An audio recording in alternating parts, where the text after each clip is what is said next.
Bonjour messieurs, dames. Donc moi je suis Vincent Bertrand, je travaille à l'Institut national de recherche sciences et technologies en environnement et en agriculture. Donc c'est un institut public de recherche donc, qui va bientôt fusionner avec l'INRA le 1er janvier 2020. Donc, cet institut a plus que quelques semaines à vivre, l'INRA aussi, pour former un institut commun qui s'appellera l'INRAE. Aujourd'hui je vais vous parler effectivement d'écologie, mais pas d'écologie politique, etc. C'est bien d'écologie scientifique au sens propre du terme, et notamment de plantes aquatiques dans les lacs. Ça c'est mon sujet de recherche en tant qu'hydrobiologiste donc à l'IRSTER.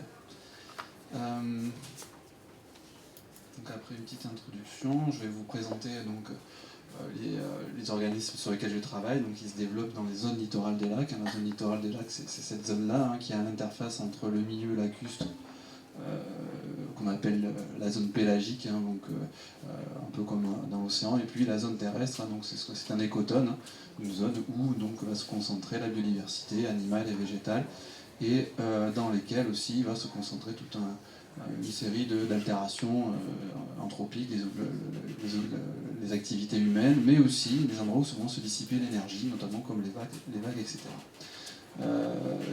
Dans ces sites-là, vont se développer donc la diversité floristique de plantes qu'on peut observer à l'œil nu, qu'on appelle dans notre jargon les macrophytes. Donc les végétaux visibles à l'œil nu, qui se développent sur ces zones littorales. Vous pouvez observer des plantes qui sont strictement aquatiques, qui vont se développer uniquement dans l'eau, des plantes qui sont amphibies, qui peuvent vivre à la fois à l'interface dans l'eau et dans la zone dite palustre, donc plutôt la zone terrestre, et puis les plantes de bordure qui vivent les pieds dans l'eau, mais qui, donc la partie végétative est située hors de l'eau. Alors ne pas confondre avec ce qu'on appelle les microphytes, donc des microphytes qui nécessitent un microscope pour pouvoir être observés. C'est notamment le phytoplancton ou les diatomées, c'est peut-être des mots qui vous parlent. Donc les macrophytes, les plantes visibles à l'œil nu. Parmi ces plantes, on va observer quelques algues à partir du moment où elles forment une colonie filamenteuse. Par ici, vous voyez ce genre de gros paquet qu'on peut trouver. On considère ça comme un macrophyte parce que ça fait, dans son aspect fonctionnel, écologique, ça fait le même office qu'une grosse plante. Donc les algues aussi sont comprises dans les macrophytes. On a des algues un peu plus développées, qui sont ce qu'on appelle les algues macroalgues caracées, qu'on trouve beaucoup dans les lacs, qui sont à l'interface avec les végétaux supérieurs, ce qu'on appelle les végétaux vasculaires. Donc on va retrouver aussi des mousses, des fougères, et ce qu'on appelle des phanérogames, des plantes à fleurs. Et c'est là que vous reconnaissez les nénuphars, toutes les choses, les joncs, les choses que vous pouvez voir habituellement quand vous vous baladez au bord d'une rivière ou d'un lac, mais sachez qu'on trouve aussi, comme dans la zone terrestre, des mousses, des fougères. Voilà. Les macrophytes sont considérés comme des bioindicateurs. Pourquoi? Alors, qu'est-ce que c'est un bioindicateur? C'est une espèce ou un groupe d'espèces, donc les caractéristiques fournissent une indication sur la dégradation, l'état de santé du milieu. Pourquoi? Parce que les macrophytes, ce sont des végétaux, ils occupent une place centrale dans l'écosystème. Ils structurent, ils sont à la base de la chaîne trophique, c'est ce que vont manger les animaux, comme dans le milieu terrestre, et ils structurent l'écosystème. C'est pour ça qu'on appelle souvent ces plantes-là des espèces ingénieurs. C'est-à-dire qu'ils sont sensibles à l'hydrogéochimie, c'est-à-dire à l'oxygène, le pH, des choses relativement simples dans le fonctionnement des plans d'eau, dans la qualité de l'eau, la charge en nutriments, c'est-à-dire tout simplement les concentrations en phosphore, en azote, donc potentiellement des pollutions organiques, type domestique ou agricole. Ce qu'on appelle la morphodynamique, c'est ni plus ni moins que les pentes des fonds, l'action des vagues, etc. La qualité du substrat, c'est-à-dire est-ce qu'on est sur du sable, la base, etc. L'occupation des berges, est-ce qu'on est plutôt sur des berges de type naturel ou des berges anthropisées. Les niveaux d'eau, l'hydrologie, l'hydraulique, la température. Voilà. Donc ils sont sensibles à tout ça, et effectivement on ne trouvera pas les mêmes types de plantes, les mêmes espèces, les mêmes communautés, les groupes d'espèces en fonction de ces différents paramètres. Donc ce sont de bons bioindicateurs. Au niveau des altérations anthropiques, ils sont sensibles bien sûr à la quantité de nutriments qu'il y a dans les plans d'eau. On va parler de trophisation. Alors un plan d'eau eutrophe, ce n'est pas forcément un plan d'eau de mauvaise qualité. Au contraire, c'est un plan d'eau dans lequel on a un état d'équilibre, une bonne charge, un équilibre entre les nutriments et la vie, on va dire. Donc, si on regarde un peu dans ce fonctionnement très simplifié d'un plan d'eau, donc là ici on a les entrées d'eau qui contiennent des nutriments, de l'azote, du phosphore, du carbone, et puis ici un exutoire, et puis c'est un réacteur biologique, un lac, avec des poissons, des végétaux, tout ça, ça fonctionne grâce à l'énergie lumineuse. Le problème, c'est que ces niveaux eutrophes, donc ce niveau eutrophe va amener progressivement dans ce qu'on appelle le climax des plans d'eau vers un comblement des lacs, pour aller vers des tourbières et ensuite une forêt. Mais le problème, c'est que, bien sûr, l'homme met son grain de sel dans tout ça, et cette eutrophisation est accélérée par l'homme. On va rentrer dans un état de crise, c'est-à-dire comme une indigestion, qu'on appelle dystrophie, c'est-à-dire qu'on va rajouter beaucoup plus de nutriments, de phosphore. Alors je vous laisse deviner, vous savez d'où peuvent venir ces molécules, agriculture, domestique, etc., qui va nourrir un peu toute cette masse végétale qui va proliférer d'une certaine manière, donc que ce soit le plancton ou les macrophytes. Les plantes, vous savez, elles respirent, font la photosynthèse, elles produisent de l'oxygène, mais la nuit elles respirent, donc on va avoir progressivement une accumulation de matière organique au fond du lac, parce qu'effectivement cette respiration la nuit va dégrader, va tuer, on va dire, les microbes qui sont chargés de dégrader la matière organique et donc de restituer au milieu cette matière végétale. Donc on va avoir progressivement des vases qui vont s'accumuler, des dégagements de ces vases, notamment avec du sulfure d'hydrogène, et là toute la vie va disparaître. Tout ça, souvent, c'est un processus qui est lié, malheureusement, donc à l'activité humaine. Il y a effectivement, en termes d'altération anthropique sur les macrophytes, les invasions biologiques. Alors les invasions biologiques, on en parlera assez longuement dans cette présentation. C'est un phénomène ancien, c'est que ça existe depuis toujours en fait, c'est ni plus ni moins que la dispersion naturelle des espèces, mais aujourd'hui, bien sûr, avec la mondialisation, le transport, les déplacements, les changements globaux et rapides, ces invasions se sont accentuées avec des introductions involontaires ou volontaires, notamment d'espèces en ce qui concerne les plantes, d'espèces de jardinerie. Vous connaissez peut-être les jussis, cette belle plante jaune qu'on voit, qui est présente en France depuis quelques dizaines d'années.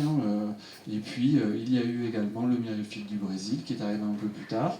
Puis des plantes strictement aquatiques, qui sont issues, elles, pas forcément de jardinerie, mais plutôt du monde de l'aquariophilie, comme le lagaron siphon, ou l'élodée crépus, si vous voulez, ou les géridances. Voilà, donc ces plantes posent des problèmes, sont considérées comme des altérations anthropiques dans le sens où effectivement elles ont été apportées par l'homme.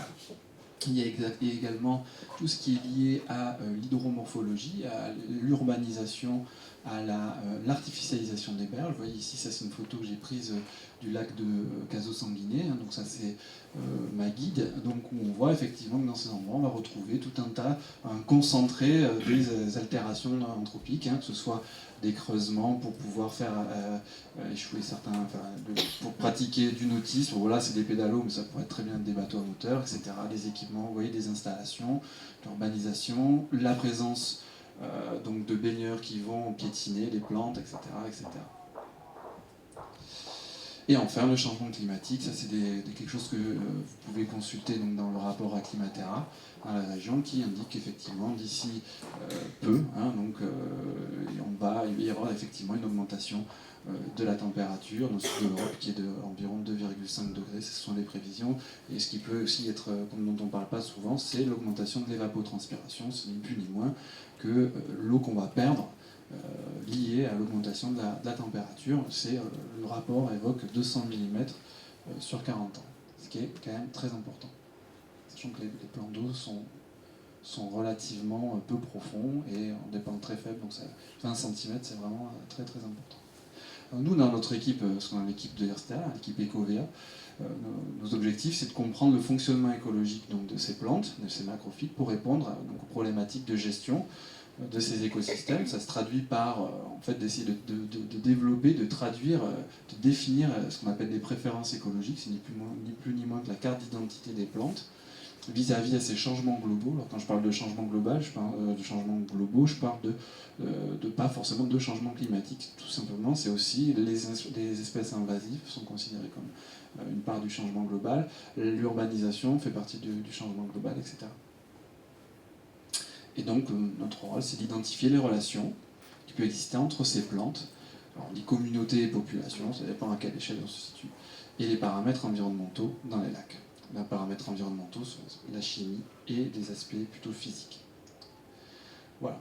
Donc il y a un continuum entre les questions de gestion et les questions de recherche, c'est-à-dire qu'on se nourrit des questions de la gestion pour pouvoir développer notre recherche. Ça c'est un peu la spécificité de ce qui est IRSTEA et ce qui était avant l'IRSTEA, c'est-à-dire le CEMAGREF. Donc il y a plusieurs parts dans le travail qu'on effectue. Donc il y a une part assez importante bien sûr de recherche fondamentale. En tant que chercheur, c'est ce qu'on nous demande au niveau international, les publications scientifiques, etc. Et aussi, si possible, de transférer ces données, ces résultats dans le transfert et l'appui aux politiques publiques, soit dans des questions de bioindication au niveau national, soit dans l'appui à la gestion, l'aide à la gestion plutôt au niveau régional. Ici, je vous ai mis quelques photos de mes collaborateurs, bien sûr c'est quelque chose que je ne fais pas tout seul. On travaille à différentes échelles. L'échelle des lacs, c'est plutôt sur des questions de bioindication, sur des questions de dynamique écologique.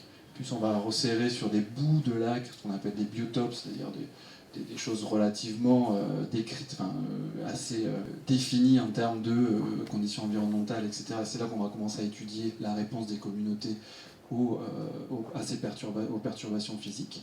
Et puis on travaille de plus en plus à l'échelle de la plante, de quelques plantes, notamment sur les questions de biogéochimie. Et ça veut dire qu'on va essayer d'étudier l'effet qu'ont les plantes sur le fonctionnement du lac. Toute cette partie, c'est plutôt le fonctionnement du lac et l'impact que ce fonctionnement aura sur les plantes, alors qu'à cette échelle-là, on étudie aussi, comme les plantes sont des espèces ingénieurs, leur effet sur le fonctionnement du lac. Je vous expliquerai tout à l'heure pourquoi et comment. Voilà, bien sûr, c'est un travail qu'on mène en collaboration avec des chercheurs au niveau local. Enfin, local, c'est plutôt avec les local et régional, c'est des chercheurs d'université, de l'ANCEGID, des collègues, vous voyez, des sages, etc. Et puis ça va du national avec le ministère de l'écologie, l'Agence française pour la biodiversité qui va s'appeler bientôt l'Office français pour la biodiversité, et au niveau international avec des collègues, notamment avec le Joint Research Center, qui est un centre de recherche européen. Les outils et les moyens qu'on utilise, des outils de terrain, on fait des mesures avec des capteurs, des sondes qui vont nous permettre de prélever l'eau à différentes profondeurs, des sédiments, notamment en physico-chimie, mais aussi pour la biologie, avec par exemple des échosondeurs, des capteurs à haute fréquence pour faire des mesures d'oxygène, de production d'oxygène dans les plantes, ce qu'on appelle des chambres benthiques pour mesurer la production de gaz dans les plantes. Bien sûr, on a besoin d'embarcations. À côté de cela, on a la chance de disposer de laboratoires de chimie environnementale et d'hydrobiologie. On a la chance aussi de disposer, comme le CEMAGREF a été créé dans les années même 80, mais il y avait avant le CTGREF, donc on a des données historiques, c'est une chance, comme on n'a pas forcément la chance d'avoir ces données historiques-là sur les milieux aquatiques. Et en statistique et modélisation, on utilise tout un tas de logiciels et de modèles. Voilà. En termes de bioindication, ce qui a été fait pendant des années, c'est l'évaluation de l'état de santé des lacs au sens du niveau, ce qu'on appelle le niveau trophique des lacs. C'est-à-dire, c'était une échelle qui a été produite par l'OCDE à l'époque, qui va des lacs oligotrophes, c'est-à-dire des lacs plutôt type de lacs de montagne, très clairs, avec très peu de matière organique, des sédiments oligotrophes, etc. Et puis on va monter progressivement en fonction du niveau trophique, en fonction du nombre de la charge en nutriments, vers des stades eutrophes, on en a parlé tout à l'heure, à un stade hyper-eutrophe, plus progressivement vers le comblement naturel des plans d'eau. C'était la seule manière dont, jusqu'en 2000, les plans d'eau étaient évalués. Le plan d'eau est eutrophe, oligotrophe, etc. Puis est arrivée la directive cadre sur l'eau en 2000, qui préconise ou incite les États à atteindre le bon état écologique des masses d'eau. C'était 2015, maintenant on est passé à 2021. C'est des cycles comme ça d'évaluation. Et ce qui est intéressant dans cette directive, c'est qu'elle a placé le milieu naturel comme élément central, donc il a fallu utiliser ce qu'on appelle la bioindication, ça tombe bien, ça nous intéresse. Les macrophytes étaient considérés comme un bioindicateur, avec les petites plantes, le phytoplanctos, qui se développe dessus, le phytoplancton, les poissons et la faune benthique invertébrée. Et pour chaque élément biologique, pour chacun d'entre eux, il y a un indice de bioindication qui va permettre de savoir si, au regard de ces communautés, au regard de ces organismes, le milieu est en bon état ou en mauvais état. Et ce qu'on appelle l'état écologique. Et on associe ça à l'état chimique et on sait si notre plan d'eau, notre rivière, principalement, il y a aussi les estuaires, il y a aussi voilà, donc les eaux souterraines, donc, qui ne sont pas concernées par les maillons biologiques, mais en tout cas, nous on était chargé de développer l'indicateur biologique macrophytain qu'on appelait l'IBMML au niveau national. Ça, c'est tous les plans d'eau qui sont concernés, on ne voit pas très bien les petits points, mais qui sont concernés par la directive 4 sur l'eau. On a développé une norme d'échantillonnage au niveau national qui a pu être mise en œuvre par des opérateurs différents.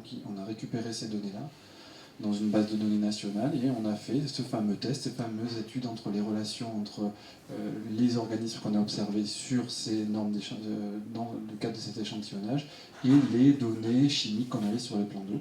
Et on a développé donc, ce qu'on appelle des métriques et des seuils d'état écologiques qui nous a permis donc d'évaluer la qualité de participer à l'évaluation de la qualité d'eau. Aujourd'hui, cet indice est dans l'arrêté de surveillance qui a été signé en 2018. C'est un indicateur qui a été intercalibré avec les collègues européens. C'est comme c'est une directive, il a fallu qu'on évalue notre indicateur par rapport à ce que proposaient les autres pays membres. Et puis c'est quelque chose que vous pouvez utiliser, l'indicateur, dans le système d'évaluation de l'état écologique, le S3E, que vous pouvez retrouver depuis un portail web. Bon, sachez pour information qu'aujourd'hui en état chimique, les plans d'eau, il y a grosso modo 85% des plans d'eau qui sont en bon état. Hein. Ça, j'ai récupéré ça sur le site eaufrance.fr si vous voulez avoir des informations de ce type-là. Au niveau de l'état écologique, c'est un peu plus faible, on est aux alentours, on n'est pas tout à fait à 30%. Donc vous voyez qu'il y a encore des efforts, à faire. Mais la directive cadre, l'avantage c'est que quand même globalement, elle a permis déjà pour certains plans d'eau de bénéficier d'études de suivi, parce que pour certains, il n'y avait jamais rien qui avait été fait. Donc là, il y a quand même toute une batterie de choses qui ont pu être faites depuis. Donc là maintenant je vais vous parler de gestion des écosystèmes. Comme je vous ai montré tout à l'heure, l'appui à la gestion des écosystèmes, c'est quelque chose qu'on fait plutôt au niveau régional. Hein. Donc nous, historiquement, au CEMAGREF, on travaille sur les lacs et étangs du littoral aquitain. Vous les connaissez probablement. Ce sont des lacs naturels, une vingtaine de lacs naturels qui s'étendent de la Gironde, entre l'estuaire de la Gironde et l'estuaire de la Dour. Hein. C'est ni plus ni moins que les fleuves côtiers qui ont été bloqués par la dune de sable. Ils ont des âges différents, ils ont des formes différentes, ils ont des superficies différentes, certains sont plus récents que d'autres, en tout cas ils ont à peu près la même origine. Voilà, donc ils ont des superficies différentes. Il y a des grands lacs comme le lac de Carcan-Ourtin qui est sur le papier le plus grand lac naturel de France, et effectivement on enlève le lac Léman qui est à cheval entre deux pays. Plus de 62 km². Et puis on en a quelques-uns qui sont très petits, par exemple comme l'étang de Moïsan qui doit faire à peine 50 ou 60 hectares. Mais ils ont la même origine, ils ont plus ou moins la même destination, ils n'ont pas forcément le même état en termes de niveau trophique, mais en tout cas au niveau de fonctionnement écologique pour nous, c'est très intéressant de les suivre, notamment au niveau des plantes bien sûr. Parmi elles, on va retrouver, vous les connaissez peut-être, les cirpes piquants qui, si vous vous baladez au bord des lacs, vous allez le trouver, c'est cette espèce de plante qui fait une tige un peu triangulaire et qui pique un peu, un cirpe piquant. Le nénuphar, bien sûr, vous le connaissez. Le phragmite, là on le voit, c'est la première chose qu'on voit souvent en bordure, ou les iris. Il y a, dans ces lacs-là, une communauté de plantes qui est très intéressante, c'est les isoétides, c'est-à-dire une communauté d'espèces qui ont à peu près la même forme, qui vivent dans le même type d'habitat et qu'on rassemble sous le nom d'isoétides. Parce que c'est comme ça, en botanique, on aime bien mettre ça dans des petites cases comme ça. Donc l'alobéide d'Ortmann, ici, vous voyez, c'est la distribution de l'alobéide d'Ortmann en Europe. Le bastion méridional de sa distribution en Europe, c'est dans nos lacs. Alors que vous voyez que la plupart de sa distribution est plutôt située dans les zones limites boréales, dans les zones vraiment scandinaves. Donc c'est très intéressant, c'est très particulier d'avoir ces plantes-là chez nous. C'est le cas aussi de d'autres espèces qui ne sont pas forcément aussi bien distribuées, mais celles-ci, par exemple, le faux cresson de Thor ou l'isoète de Goury, elles sont endémiques, c'est-à-dire qu'on ne les trouve que là. Donc on ne les trouve que dans ces plans d'eau-là. D'accord ? Et ces plans d'eau sont aussi soumis à des invasions biologiques. On a parlé notamment de la Jussie, du Lagaro-siphon major et plus récemment de l'Égéritance.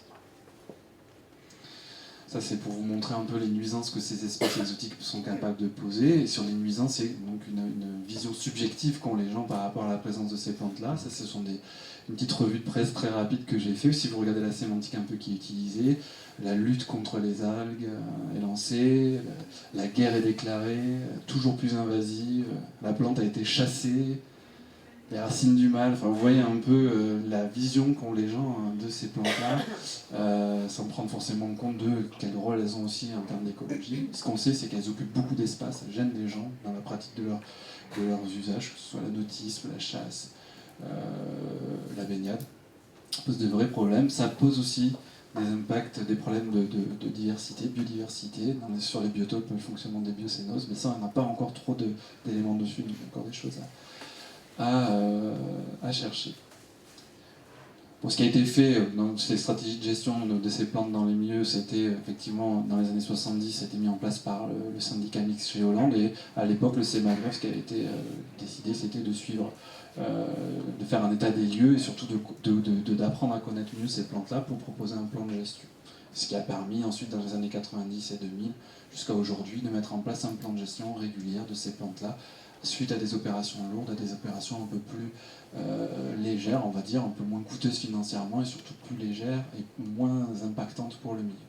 Et nous, notre partie à l'époque, dans le CEMAGREF, ça a été de développer, mes collègues, notamment Alain Dutartre, qui est le président de l'Agence régionale de biodiversité Nouvelle-Aquitaine, c'était de développer un protocole donc de suivi, qui n'est plus ni moins que l'observation des plantes sur la bordure des lacs, avec des secteurs, les lacs, la bordure étaient séparés, divisés en secteurs successifs de 100 mètres, sur lesquels on faisait des listes de plantes, l'abondance relative de ces plantes, un peu, beaucoup, passionnément, à la folie, vous voyez quelque chose, mais qu'on va répéter sur toute la bordure du lac. Ici, c'est le lac de Lacanau, par exemple, donc on va retrouver plus de 300 secteurs comme ça, ce qui est statistiquement très intéressant. Et ce protocole-là a permis de faire des cartes de ce genre-là. Vous voyez les tangaros ici, où on voit les plantes, comment elles se distribuent sur la périphérie du lac. Et cette méthode a été mise en place, c'est le même protocole qu'on utilise depuis 1984. Aujourd'hui, ce qu'on peut voir globalement, c'est une érosion de la présence de ces petites plantes qu'on appelle les ézoétides. Donc, à force de les suivre, elles ont disparu du lac de Parentis Biscarros, dont certaines récemment. Alors, certains collègues au conservatoire botanique l'observent encore, mais nous on l'a plus observé depuis 2006, la plante endémique, la fougère, l'isote de Bory. Et puis globalement, vous voyez, les flèches elles sont rouges, elles vont vers le bas, donc il y a une érosion progressive de ces plantes-là dans les milieux. Tandis que, c'est vrai qu'on peut observer une augmentation assez forte des espèces exotiques, dont une espèce qu'on n'avait pas trop suivie, qui est une espèce originaire d'Amérique du Nord, qui est une espèce qui est indicatrice de très bon état des eaux dans des indicateurs américains. Et elle s'installe progressivement dans nos lacs. Donc il y a pas mal de questions à se poser aussi sur le sens de la bioindication sur ces espèces-là. Et aussi, j'en parle, c'est important, c'est les géridances qu'on observe depuis très peu de temps dans le lac de Caso-Sanguinet, avec le gros souci qu'on a observé dans le lac de Parentis, avec des développements et des envahissements très importants, avec potentiellement ce même type de dynamique dans ce lac. Et ça pose un véritable souci pour l'avenir. Ces plantes-là, on les observe également dans la zone plus au large, donc à l'aide d'échosondeurs. Donc on fait simplement ni plus ni moins que des prospections à l'échosondeur avec l'enregistrement des fonds, l'enregistrement des coordonnées géographiques. On fait des points de contact avec un râteau, ça va apparaître normalement, pour vérifier de quelle plante il s'agit, un râteau ou un grappin. Ensuite au laboratoire, on lit les images de l'échosondeur. Vous voyez ici, ça c'est le fond du lac, là c'est la surface, et ce qu'on voit ici, ce sont les plantes. Et on arrive avec à la lecture de ces images à faire des cartes de distribution.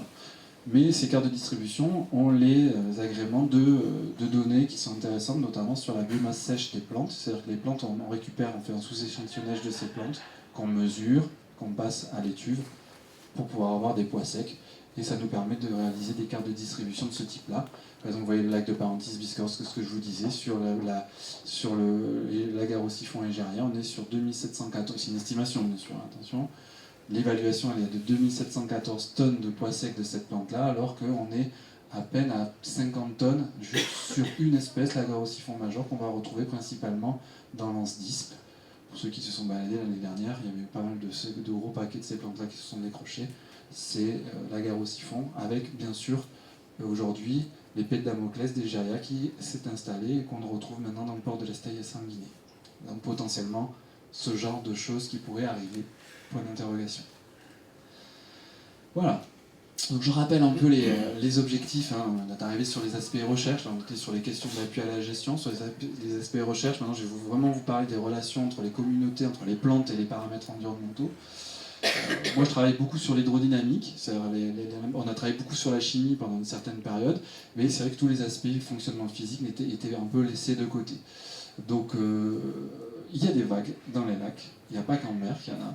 Comment elles se forment? C'est quand le vent souffle dans une direction pendant une certaine durée. Si ce qu'on appelle le fetch, c'est-à-dire, bon, on va pas rentrer dans les détails, mais la distance en eau libre est importante pour que le vent puisse créer une vague. Il y a une onde comme ça qui se crée, puis progressivement, ce qu'on appelle un mouvement orbital qui va progressivement atteindre le fond et potentiellement créer un cisaillement, créer de la remise en suspension, mais aussi potentiellement altérer la présence des plantes. Quand ces mouvements orbitaux vont arriver sur les plantes, il va y avoir potentiellement une destruction ou un stress qui va être créé par ces vagues. Et nous, ça nous intéresse justement de savoir quelles vont être les relations entre ces vagues et les plantes. Et donc c'est pour ça qu'avec la modélisation, on a créé, vous voyez le lac de Lacanau, la probabilité de remise en suspension durant 5 ans, quand c'est rouge, c'est qu'on a une probabilité que ce cisaillement soit important, il est de 100%, alors que dans les zones un peu plus claires, c'est qu'il est nul. Et vous verrez qu'effectivement, dans des endroits qui sont peut-être potentiellement plus favorables, parce que là, l'hydrodynamique est faible, alors que dans certains endroits, l'hydrodynamique étant très fort, ça sera probablement défavorable aux plantes. Et quand on met tout ça dans des modèles, la pente, la qualité du substrat, les altérations anthropiques des berges, l'hydrodynamique, et qu'on utilise ce qu'on appelle c'est du machine learning, ce sont des statistiques un peu, de la modélisation un peu complexe, et qu'on essaie de prédire un peu la distribution à la fois des espèces exotiques, mais aussi des espèces patrimoniales qui nous intéressent. On obtient des résultats assez intéressants, notamment par exemple vous voyez le lac de Carcan-Ourtin, sur lequel on a pu avoir une idée des biotopes préférentiels, plutôt favorables. Ça ne veut pas dire que les plantes vont aller là où j'ai mis les petites plantes. Vous voyez ici, ça c'est ce qu'on a observé. Là c'est potentiellement là où les biotopes sont favorables à l'accueil ou les conditions favorables à l'installation de ces plantes-là. Et ce qui est intéressant, c'est que comme le lac de Cazaux-Sanguinet, le lac de Carcan-Ourtin est exemple de la présence de Egeria densa. Et on a réussi à commencer à identifier les sites potentiellement favorables au développement de cette plante-là. C'est-à-dire qu'en termes de cette recherche-là, va pouvoir être transférée auprès des gestionnaires en leur disant attention, ici ce sont des endroits où il va falloir faire une surveillance accrue, éventuellement liée à cette probabilité d'installation d'Egeria dans le lac de Carcan-Ourtin. Sachant que vous savez que les lacs sont interconnectés, c'est-à-dire que l'agarosiphon Egeria est présent dans le lac de Lacanau, et que les bateaux, même si la navigation a été interdite cette année, mais les bateaux peuvent circuler, ou pouvaient circuler, entre les deux lacs par le canal des étangs. Et donc, comme c'est des plantes qui se développent par bouturage, il suffit d'une bouture d'une plante qui potentiellement, si elle tombe dans un endroit intéressant, pourrait développer un nouvel herbier. Bon après voilà, on travaille aussi sur les habitats préférentiels, là on revient vraiment sur les aspects de bioindication, c'est-à-dire qu'on essaie de développer quelles sont les préférences écologiques physiques, les habitats physiques des espèces, pour pouvoir alimenter la bioindication et savoir quel est l'état écologique des lacs au sens physique du terme, à l'aide des macrophytes. Voilà. Il y a quelque chose d'assez récent qu'on fait depuis, donc je suis en collaboration notamment avec une chercheuse qui a fait son postdoc dans notre équipe et qui est maintenant maître de conférence à l'NCJ, c'est identifier le rôle des macrophytes en tant qu'espèce ingénieure sur le fonctionnement écologique des plans d'eau. Les isoétites dont je vous ai parlé, c'est cette petite plante là, c'est la lobéite d'Ortmann, vous savez, celle qui se développe en Scandinavie là-bas. Vous voyez, ça c'est sa partie végétative, hein, c'est ses petites feuilles, ça fait des rosettes, on la voit ici un peu au loin. Et puis, ça, ce sont ses racines. Vous voyez, elles sont très très longues. Hein. Le rapport est vraiment en faveur des racines. Et ce qui se passe, c'est que cette plante-là, en fait, elle transfère son oxygène qu'elle va produire dans le sédiment. Donc, elle va oxygéner ni plus ni moins les sédiments. Elle participe au fait que dans les lacs, le sédiment soit sableux, parce que les bactéries dont je vous ai parlé tout à l'heure, quand elles disparaissaient, la base s'accumulait, ben, ces bactéries, grâce à l'oxygène, elles vont pouvoir vivre. Il y a aussi d'autres organismes, d'autres invertébrés, comme des mollusques, etc., qui vont bénéficier de la présence de ces plantes-là. Donc vraiment, cette oxygénation des sédiments permet aussi, en plus des organismes vivants, de retenir les nutriments de type carbone, azote, etc., dans le substrat, parce que l'oxygène a cette faculté-là de pouvoir maintenir ces substances-là, ces gaz-là, dans le sédiment, qui n'est pas un dégazage, notamment de gaz à effet de serre, depuis le substrat vers l'atmosphère. Et c'est ce qu'on a observé quand on met ces fameuses chambres benthiques. On a observé ici la grosse flèche, le rejet de méthane par exemple, qui était bien plus élevé sur le sol nu, là où il n'y avait pas de plantes, alors que quand on la mettait dans notre communauté l'isoétique sur le même type de substrat, vous voyez que les dégazages de gaz à effet de serre étaient beaucoup plus restreints. Je vous ai fait quelque chose de relativement simplifié, mais l'idée c'est ça. Quelque chose qu'on a publié, si vous souhaitez avoir des informations, c'est disponible sur Internet. De même, dans les plantes exotiques, on pensait que la dégradation de la biomasse morte de ces plantes-là, avec l'accumulation, pouvait potentiellement avoir un effet sur la qualité de l'eau, notamment sur le rejet de dioxyde de carbone, de méthane et d'ammoniac. En fait, on s'est aperçu, en faisant le même type de démarche, c'est-à-dire en incubant les plantes, on s'est observé qu'en fait, toute cette matière-là qui était liée à ces grands herbiers très denses, en fait, les plantes assimilaient déjà, il n'y avait pas de transfert vers l'atmosphère. Donc, au niveau de l'impact de ces plantes-là, au niveau de la qualité biogéochimique des sédiments, est limité. Voilà.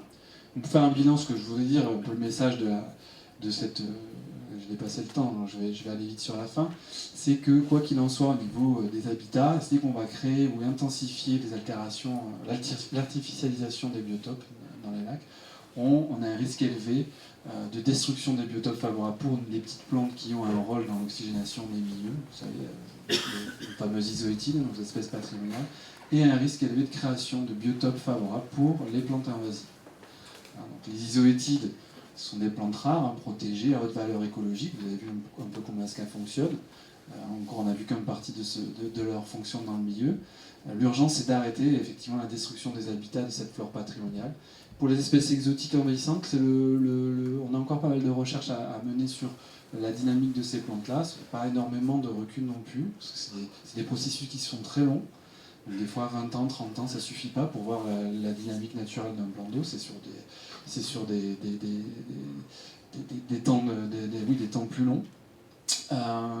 On voit quand même que les invasions et les impacts sont limités à certaines zones, les zones notamment qui sont protégées des vents et dont il y a de la base, etc., dans les zones profondes. Dans les zones exposées, sur du sable, les plantes, on ne les voit pas pour l'instant. Mais il est peu probable, de ce qu'on sait, de ce qu'on connaît de l'écologie, qu'on puisse les voir. L'urgence, c'est de limiter la dispersion des fragments. Je vous ai expliqué, le bouturage de ces plantes, c'est vraiment très important. Il faut vraiment faire en sorte on les voit souvent accrochés à des hélices de bateaux, à des remorques dans la mise à l'eau, etc. Il faut vraiment limiter la création de zones favorables à leur installation et essayer d'agir précocement quand on commence à avoir des installations d'une nouvelle espèce, bien sûr. On ne parle pas d'éradication pour ces espèces-là, on parle de vivre avec ces plantes-là, parce qu'il y en a tellement. Mais par contre, on peut éradiquer de nouvelles espèces. Vous savez qu'aujourd'hui, encore dans les jardineries, etc., vous pouvez trouver tout un tas d'espèces à l'achat. Ce sont des espèces exotiques, potentiellement. Certaines sont arrivées dans les milieux par ce biais-là. Et les nouveaux enjeux de gestion, actuellement, c'est plutôt lié à la conservation et la restauration des habitats aquatiques et la meilleure prise en compte du changement climatique. On a beaucoup de points d'interrogation par rapport à ça, notamment au niveau des aspects quantitatifs de l'eau, je vous avais parlé tout à l'heure, liés à l'évapotranspiration, sur lesquels il y a des projets de recherche qui sont en train de se monter, mais ça prend du temps. Voilà, juste quelques images pour finir. Ça, je voulais vous montrer, juste par exemple, un des impacts qu'on peut observer. Ça, c'est dans l'anse de Piquerotte à Carcan-Ourtin. Vous voyez, ce sont des bateaux qui sont amarrés. Un mouillage, hein, donc avec ni plus ni moins, en général c'est un corps mort, hein, ça peut être un pneu rempli de béton, une chaîne, et le bateau il tourne en fonction des vents, et vous voyez qu'il ratisse, il coupe les plantes, et donc comme là les plantes qu'on voit ici, ces petits trucs verts qui arrivent à la surface, c'est du lagarosifon, ça a participé à la dispersion de ces plantes. C'est un véritable problème. Sans compter qu'effectivement, ces plantes-là, on les trouve aussi dans les bateaux, on les retrouve aussi dans les plantes. Ça, c'est un truc un peu... Alors bon, ça fait rire parfois certaines personnes, je ne sais pas ce que vous pouvez y voir. En tout cas, moi, ce que je vous dis, c'est que ici, ce sont des traces de pneus, des gens qui peuvent utiliser les bordures des lacs pour faire un peu de 4x4, du quad, etc. Ce que vous voyez ici, ce sont les plantes... il y a la communauté de plantes qu'on peut trouver dans les lacs. Hein. Donc vous imaginez qu'après un passage de 4x4, la plante elle a beaucoup plus de mal à résister dans le sable. Hein. Là, c'est dans l'eau, hein, carrément, vous voyez. Donc, ça, c'est sur le lac de Carcan-Ourtin. C'est des choses avec lesquelles on travaille beaucoup avec les gestionnaires. Quelque chose de plus récent aussi, c'est les loisirs nature, faire du cheval. Ici, ça c'est à Longaris, à Lacano, ou ça c'est... je crois que c'est le lac de Parentis-Biscarrosse, l'éco-pastoralisme ou la protection des races locales comme la vache landaise, etc. Vous voyez, les vaches, elles viennent dans les herbiers, elles mangent les herbiers, elles piétinent les herbiers, et faire du cheval, c'est sympa aussi. Mais comment on arrive à trouver un équilibre, comment on partage le milieu entre la protection de la flore aquatique patrimoniale et des usages, on va dire, qui permettent aux gens de découvrir la nature, la beauté des lieux, ou tout simplement de préserver certaines espèces. Effectivement, les enjeux aujourd'hui, c'est ce partage voilà. Parce que vous voyez, les plantes, elles sont les unes sur les autres. Là, regardez, sur 50 cm de côté, il y a quasiment presque une dizaine d'espèces, et parmi ces espèces-là, on va retrouver au moins 4 espèces protégées et 2 espèces endémiques. Donc vous imaginez un sabot de cheval ou un bateau qui vient s'échouer ou bitcher, comme on dit, sur ces plantes-là, c'est terminé, il n'y en a plus. Voilà, donc au-delà de la qualité de l'eau et des sédiments, les usages des lacs ont un fort impact physique sur les habitats, la biodiversité, que ce soit la baignade, le bateau, vous voyez le bâtillage lié à la pratique du ski nautique, la dispersion des boutures avec les... je dis ça, mais ça c'est les hélices de notre bateau, malheureusement, parce que quand on travaille sur les bateaux, on participe aussi. Alors nous, on essaie de récupérer les plantes, c'est vrai, on les met un peu dans le bateau, mais on participe aussi en tant que chercheur, malheureusement, à cette dispersion-là, mais bon, il faut le dire. Ou l'échouage sauvage de bateaux, etc., l'artificialisation. Voilà. J'étais un peu long, je suis désolé, j'ai dépassé. Je vous remercie pour votre attention. Retrouvez et suivez le C2D sur son site internet et les réseaux sociaux.